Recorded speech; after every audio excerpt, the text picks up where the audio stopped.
Now we're getting somewhere. Okay, so jumping right into it. Ankle gets back from Tribal. They just moan about how they really need to win a down immunity, and Abby keeps on doing her thing. Just whatever. I mean, like that tribe just. All we know is that Savage and Tasha are safe, although based on what Jeff described about Tasha last week, I'm going to be keeping my eye on Tasha, let me tell you. We really need to see what she does, especially if you remember that bit that she said in the intro to this season of how she needs to play a lot more hardcore. Well, she's playing hardcore, right? Yeah.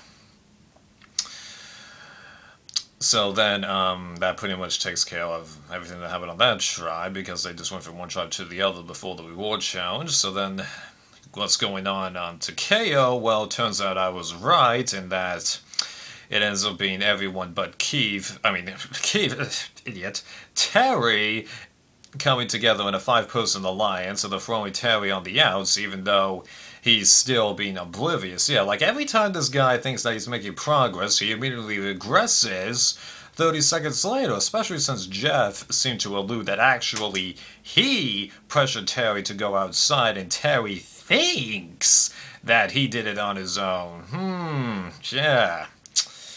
Oh boy, people. And what did I think of that 5-person group? Well, honestly, it's just random in my opinion, because like, it does make sense that you would want to push Terry aside. I perfectly understand that, given what this guy has been doing this season and how he may not be sending the best vibe to his tribe mates, because this tribe's been on an immunity run. We haven't seen too much of them, but just bringing in Keith, I honestly think he's there just as the fifth wheel, or whatever the term is for extra baggage, so yeah, I'm not seeing too much going on from them. And also, all of these women, they are all nice strategic people, even though we do need to see what Wentworth and Kaz end up doing for this season. We know what Sierra is capable of. She just hasn't done anything because she hasn't been the tribal this whole season, right? So we got to see what they end up doing, although it was nice to hear from Joe indicating of how he wants to play it a little bit differently, but again, not seeing too much of him makes me doubt this. So, I don't totally see this alliance really sticking together. If you watch the second half of Rob Cesternino's Know-It-Alls or Josh Wigler, he and Josh get into some pretty nice conspiracy theories of how this alliance could play out, but I personally am not holding my breath. I can see some of them definitely sticking together, but the whole big five-some, I'm just not seeing it. And I kind of really don't want them to, because, the women on KO, we haven't seen them do that much strategy-wise, even though we know they're capable of it. And then the guys, well, Keith is, Terry is totally throwing away his chances, and Joe, again, is not getting featured as much as the hype suggests that he should. Come on. And then shifting over to Bayon, well, given how much they were getting featured, we kind of should have seen it coming that they were going to lose, because,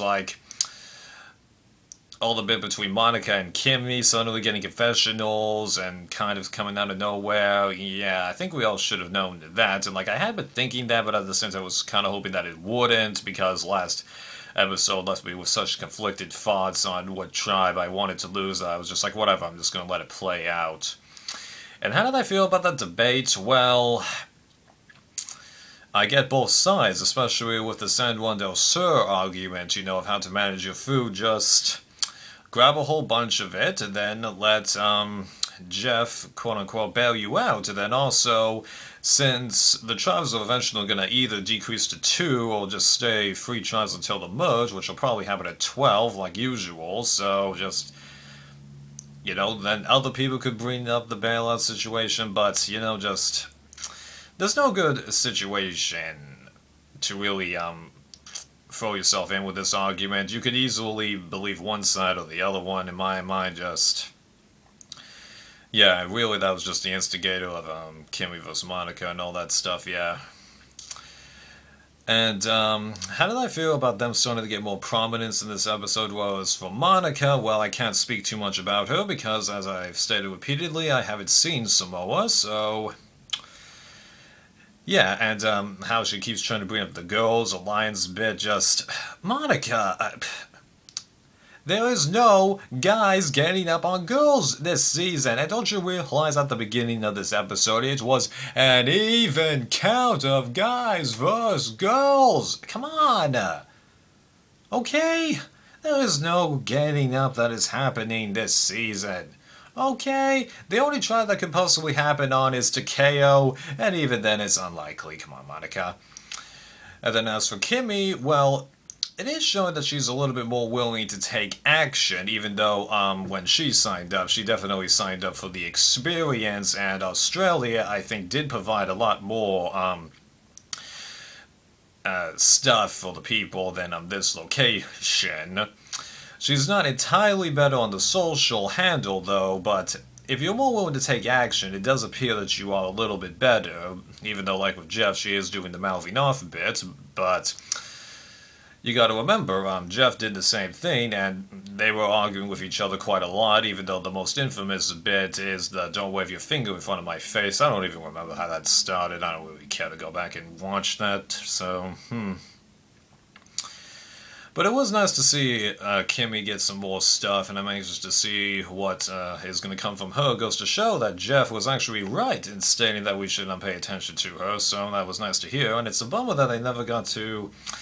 interact. That's a real bummer. I would have loved to have seen how they would have done it.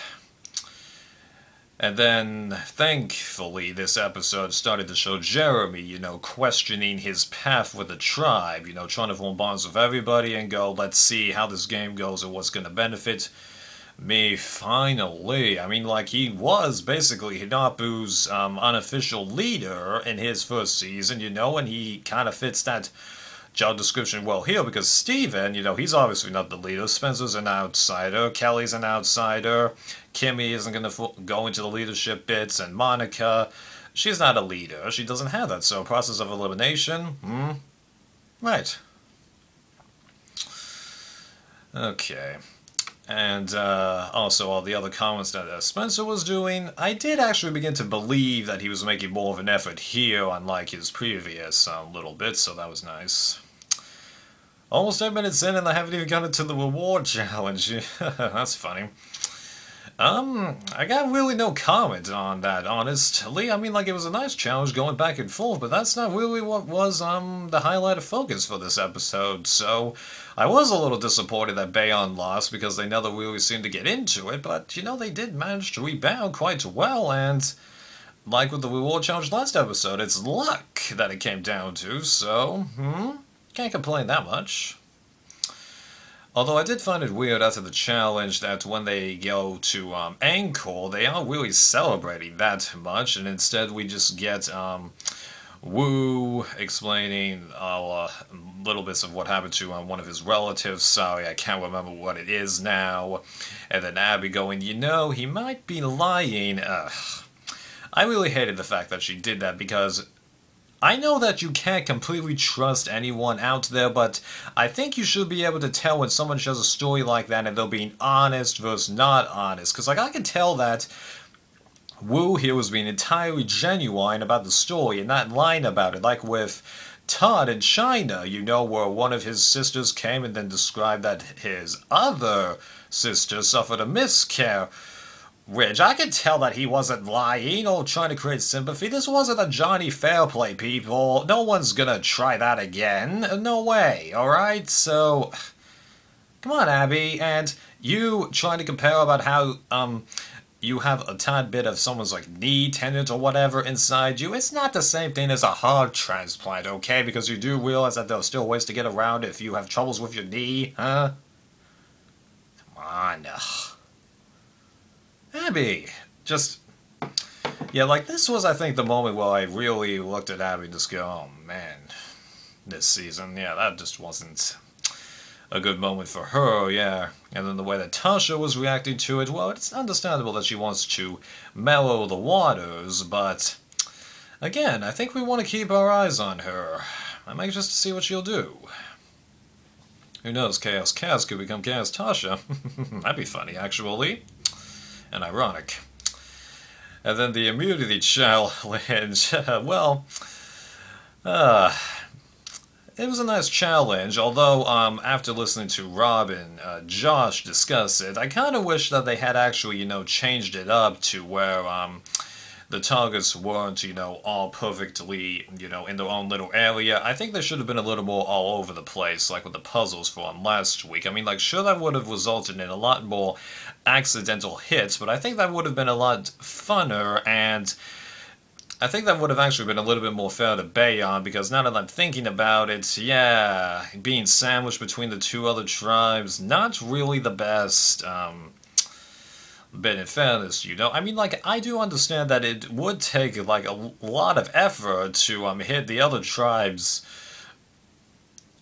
targets, but I just think that would have been a little bit better, than what they did do. And I also like how this time Jeff did instigate that everybody had to go up at least once, even though I'm pretty sure on the first times that a few people were up there, they didn't hit anything. But it's good that he did that unlike last time, because last time it seemed like everybody was responsible for hitting a target, but then Jen decided to take over Will and hit the target that he couldn't hit, so yeah, and Steven hitting the wrong target, just icing on the cake, Steven! Oh, jeez, dude, you're just about as bad as Scoopin was in Philippines, but the difference is, unlike Scoopin, you are at least all aware of your situation and are trying to make something out of it, and unlike Scoopin, it is actually funny, whereas for Scoopin, it was just total Will Ferrell humor, oh brother, but oh, jeez, dude. Yeah, I mean, like, I think Angkor would have won anyway, but right. So, Bayon loses, kind of like I'd been expecting and hoping for, well, 2 weeks ago. Last week, I was just hoping for any other tribe to lose so we could get more info from the people we hadn't seen in a while.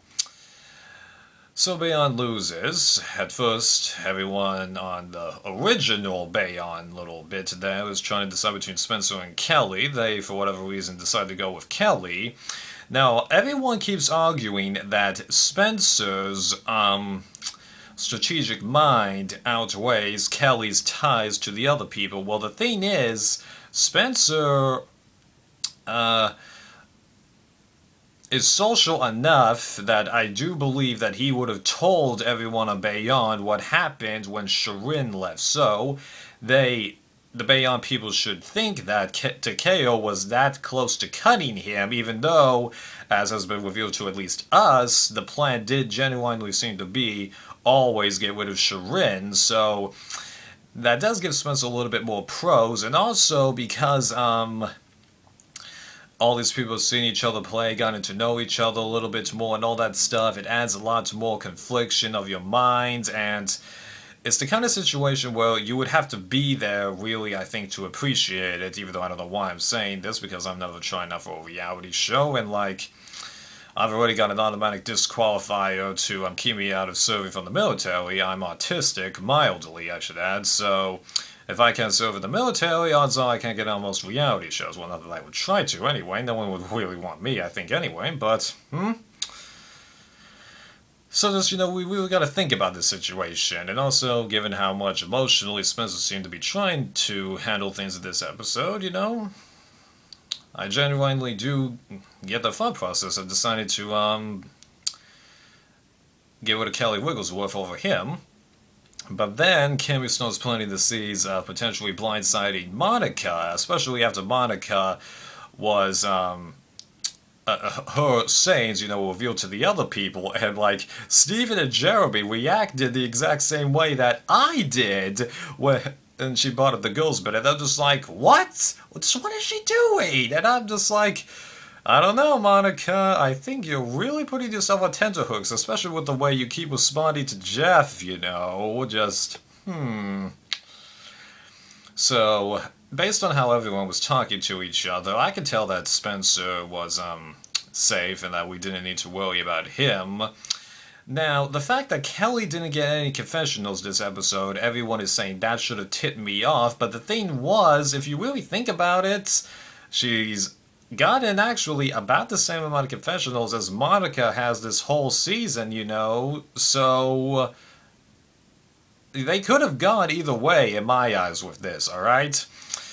But the moment at Tribal, they showed the... First of all, for Monica, I knew that Monica was gone because having one of the three Bayon people vote for Monica, but then not have the other two, that's going to cause far more damage than just simply voting out Monica. Yeah, that was hilarious. So she's just like, hmm? And Spencer's like, wait a minute, because he's a fan enough of this show to know that someone in Monica's position getting a vote, odds are it's her that's going. So, yeah, that was a blind side, and she was just totally shocked at how Steve and Jeremy are just shifting there, going, yeah. So, how do I think that Spencer and Kelly are going to react to this situation? Well, it's already established that they don't have any hard feelings to each other because Kelly reached over, slightly awkwardly I should add, and gave Spencer a quick pat, but he looked over at her and gave her a half smile, so he understands what she did, and I honestly think Kelly is going to blame herself for the situation more than the Bayon people. And then as for the Bayon people not telling them that they were going to get rid of Monica, because I had been thinking that they should have told Spencer about that a little bit. Well, the thing was, they didn't exactly lie to either Spencer or Kelly. They told them that they were safe. It just wasn't what they thought they meant, you know? So, And the really only tough bit that was a confliction that was happening on that tribe was Kimmy versus Monica, because now that that's out of the way, I think all the members of this tribe do like each other. I'm sure they'll have issues with their personality bits from time to time. That's what happens when you're around each other all the time, but I think that this tribe has, solved its problems and figured it out, yeah, so if they can pull out the immunity next episode, they're right back to where they were. Nothing to it. So, as for next week, 3 things to mention. First of all, there's the Spencer vs. Jeremy thing. Well, that's what I was kind of alluding to just a few, seconds ago. Personalities can cause a rift. Second of all, who do I think is going to lose? I honestly don't have the faintest idea, but we can narrow it down really for every tribe, because if Angkor loses, it's Abby that goes, because Savage and Tasha, they are turning on each other. Wu, he's loved to a T. Process of elimination. Takeo, it's either Keith or Terry, that's obvious. And then as for Bayon, well, it's either Steven or Spencer, because even though I did try and argue Spencer's case earlier in this video, I do strongly believe that if it ends up being a perfect redo, Bayon versus Takeo, I think this time they're going to get rid of Spencer. That's just my feeling. And then finally, the mysterious bit about who's getting pulled from the game. What part of keeping us in the dark don't you understand, producers? Just, how hard is it for you to keep a secret about these kinds of things? Just, this is exactly the same thing that happened when Missy was injured in San Juan del Sur. You show us exactly who is injured, where it happens, how it happens, and that everyone's emotional reactions to it, so that makes our emotions just go down the drain. Because you want to know how much sympathy that I felt for Missy in San Juan del Sur? Practically nothing. Just keep it anonymous, okay? I mean, like, I think that most of us could have predicted that something was going to happen on Takeo anyway, especially if it's Terry, because I genuinely think that what happens to Terry, okay? But just come on, keep us in the dark. And the fact that you show Jeff just really ruins it, because other than Boston Rob collapsing in HVV, every time Jeff visits camp, somebody goes. Every time. And he only visited Boston Rob because Robert plays Colby as, like, his closest friend, because, like, seriously, I would strongly be surprised if Jeff and Colby are still friends now. I really don't think so. Yeah. Okay, so barring the, little bit from next week bit, great episode. I'm looking forward to it. Later.